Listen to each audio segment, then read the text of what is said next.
حضرات محترم، مذہب اسلام کے اندر جو مقام اللہ تعالیٰ نے عورتوں کو عطا فرمایا، وہ مقام کسی دنیا کے کسی مذہب نے عورتوں کو عطا نہیں فرمایا۔ مکہ مکرمہ کی سرزمین میں ہمارے اور آپ کے نبی صلی اللہ علیہ وسلم جب دنیا پہ تشریف نہیں لائے، وہ دور اتنا خراب دور تھا کہ اگر کسی کے یہاں بیٹی پیدا ہوتی تھی تو اپنا باپ سکی بیٹی کو اپنے ہاتھوں سے قبر میں زندہ دفن کر دیتا تھا۔ کوئی کچھ بولنے والا نہیں تھا، بلکہ باپ سمجھتا تھا کہ میں نے بڑا کام کر دیا۔ ایسا پرفتن ماحول کہ کسی کے یہاں اگر کسی کا شوہر انتقال کر جائے تو بیوہ عورت کو دیکھنا بھی لوگ اپنے آپ کے لیے منحوس سمجھا کرتے تھے۔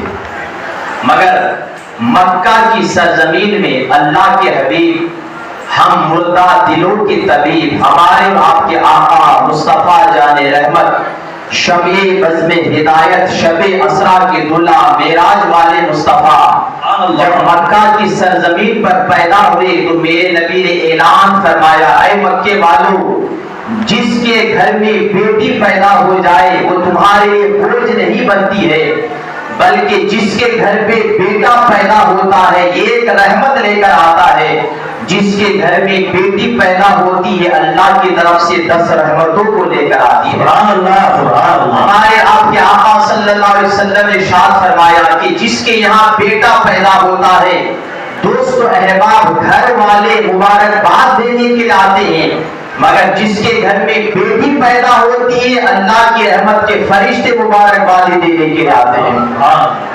بیٹی پیدا ہونے پر اپنے دلوں کو چھوٹا مت کرنا، نبی فرماتے ہیں جس نے اپنی بیٹی کی اچھی پرورش کی اور اپنی بیٹی کو اچھی چیز سکھائی، اچھی تعلیم دی، قرآن، دینداری، پاسداری اور دنیا کی تعلیم کے ساتھ نیک تربیت کرا کے نیک لڑکے کے ساتھ میری سنت سمجھ کر اگر کسی کا عقد کر دیتا ہے یعنی نکاح کرا دیتا ہے تو سرکار فرماتے ہیں میدان قیامت میں میں اس بیٹی کے ماں باپ کا ہاتھ پکڑ کر جنت میں داخل فرماؤں گا۔ سبحان اللہ، واہ سبحان۔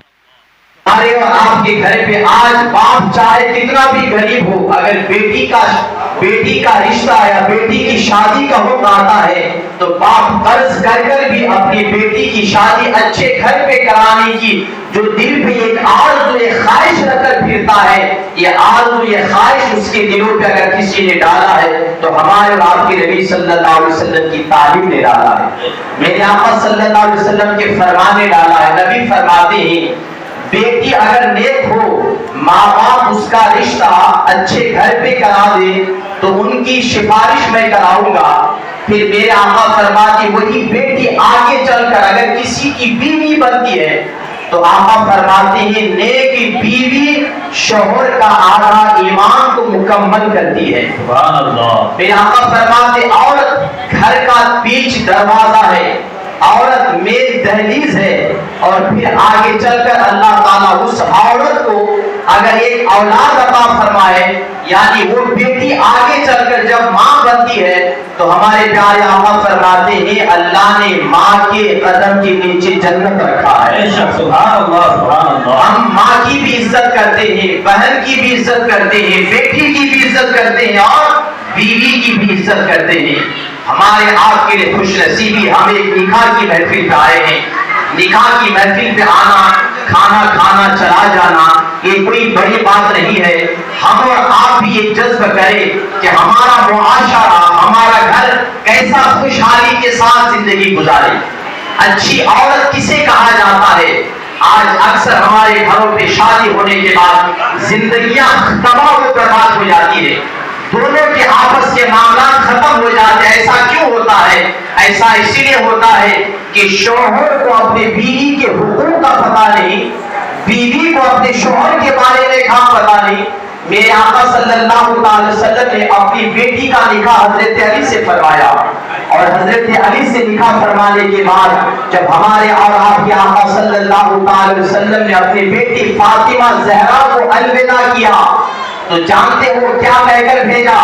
میرے آقا صلی اللہ علیہ وسلم نے حضرت فاطمہ زہرا کو قریب بلایا، میرے آقا نے اپنی بیٹی فاطمہ کی پیشانی کا بوسہ دیا، پیشانی کو چوما اور چومنے کے بعد فرمایا بیٹی فاطمہ تم جا تو رہی ہو مگر آج کے بعد تمہارا باپ کا دروازہ تمہارے لیے نہیں کھلے گا، تمہارا ہمیشہ گھر اگر کوئی ہے تمہارا شوہر کا گھر ہی تمہارا گھر ہے۔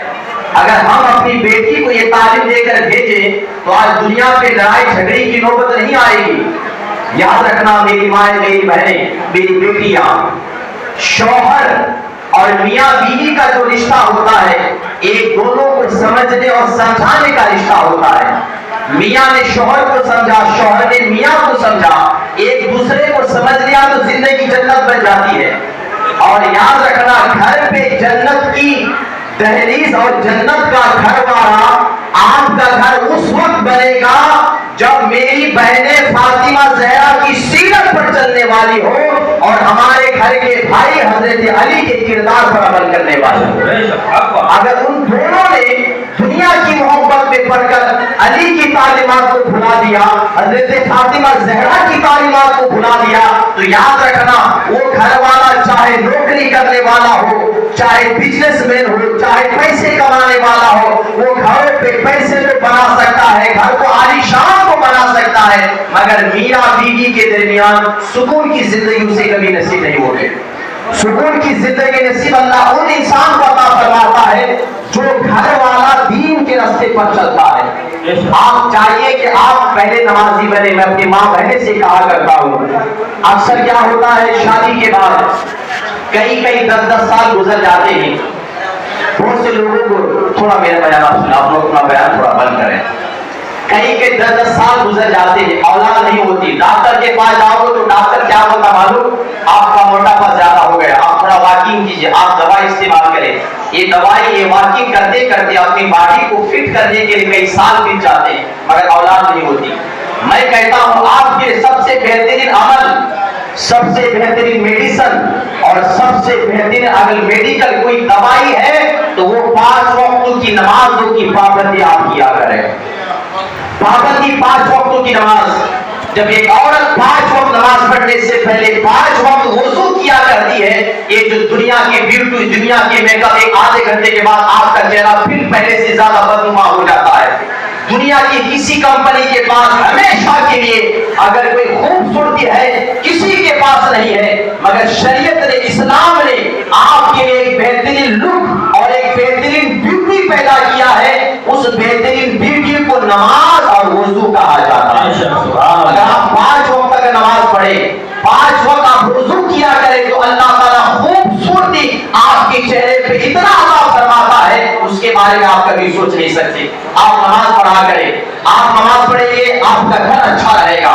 اگر آپ چاہتی ہو کہ میرا شوہر میرا ہو کر رہے، میرا شوہر دنیا کے خیالات سے آزاد ہو کر میرا شوہر میرے گھر کی ذمہ داریاں ادا کرے، دونوں میاں بیوی کے درمیان گھر کا ماحول ایسا ہو کہ جنت کا گہوارہ بنائے، تو میں کہتا ہوں میری مائیں آپ نمازی بن جائے، پہلے نماز کی پابندی کریں۔ جب آپ نماز پڑھیں گے، آپ 5 وقتوں کی نماز پڑھنے کی پابندی کریں گے، آپ کا شوہر چاہے کتنا بھی خراب ہو، چاہے شرابی کیوں نہ ہو جائے، آپ اپنے شوہر کو کچھ مت کہو۔ آپ ہوں گے تعجب کی بات آپ کیسے کر رہے ہیں، میں تعجب کی بات نہیں حقیقت بتا رہا ہوں۔ آپ شوہر کو اپنے راستے پہ چھوڑ دیں، آپ 5 وقت نماز پڑھ کے آپ دعا کریں۔ جب آپ کا شوہر آپ کو نماز پڑھتے ہوئے دیکھے گا، کتنا بھی بڑا جلاد ہو، کتنا بھی بڑا ظالم ہو، کتنا بھی بڑا شرابی ہو، آپ کو نماز پڑھتے ہوئے دیکھ کر وہ دل میں کہے گا جب میری بیوی نماز پڑھ سکتی ہے تو میں کیوں نہیں بدل سکتا۔ یہ آپ کے ہاتھوں پہ ہے، آپ نماز بنے، آپ کی نماز کی ادائیگی کو دیکھ کر اللہ اس کے دل کو بدلا دے گا۔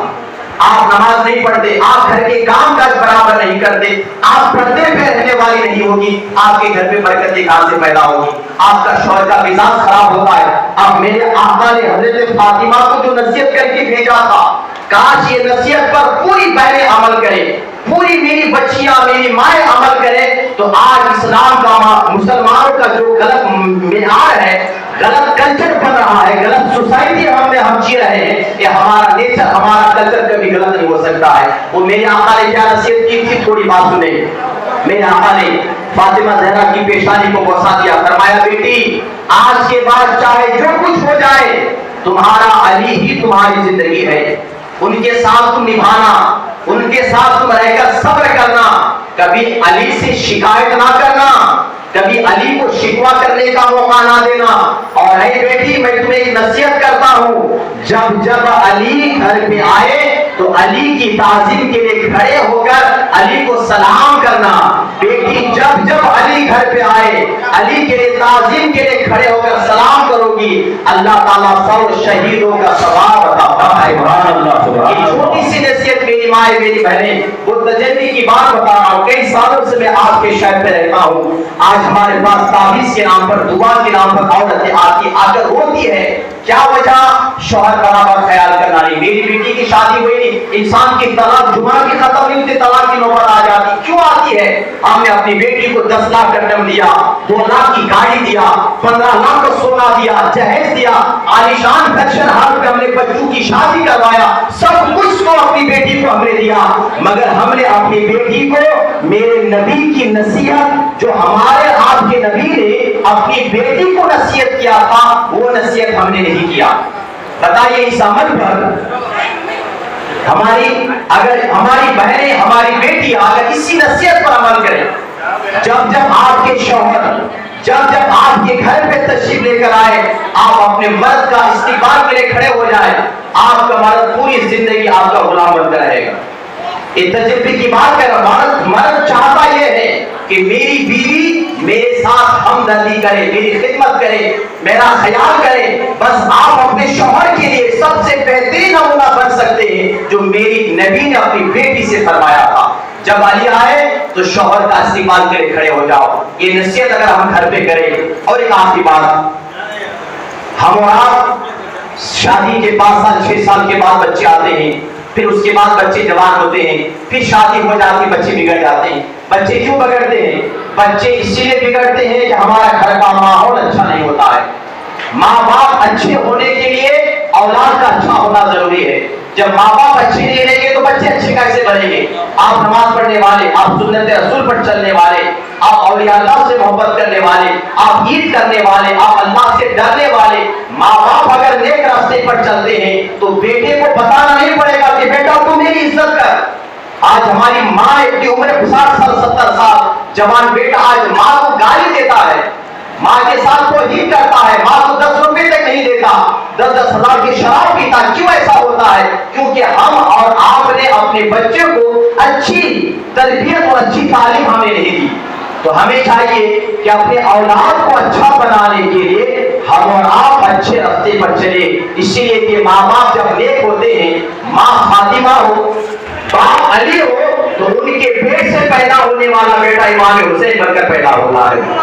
ماں غیاث الدین ہو اور ماں جو بی بی ماہ نور ہو، ان کی پیٹ سے جنم لینے والا بیٹا حضرت خواجہ غریب نواز بن کر پیدا ہوتا ہے۔ ماں ام الخیر ہو اور ماں حضرت عبداللہ ہو، تو یاد رکھیں ان کی پیٹ سے جنم لینے والے بیٹے حضور پیران پیر عبد القادر جیلانی بن کر پیدا ہوتے ہیں۔ ماں باپ نیک ہو، باپ نقی علی رضا خان ہو اور ماں اپنے زمانے کا متقی پرہیزگار ہو، تو ایسے گھر پہ پیدا ہونے والا بیٹا امام عشق و محبت سرکار اعلیٰ حضرت بن کر پیدا ہوتے ہیں، کوئی مفتی اعظم ہی بن کر پیدا ہوتا ہے، کوئی تاج الشریعہ بن کر پیدا ہوتا ہے۔ یہ نیک بچے کب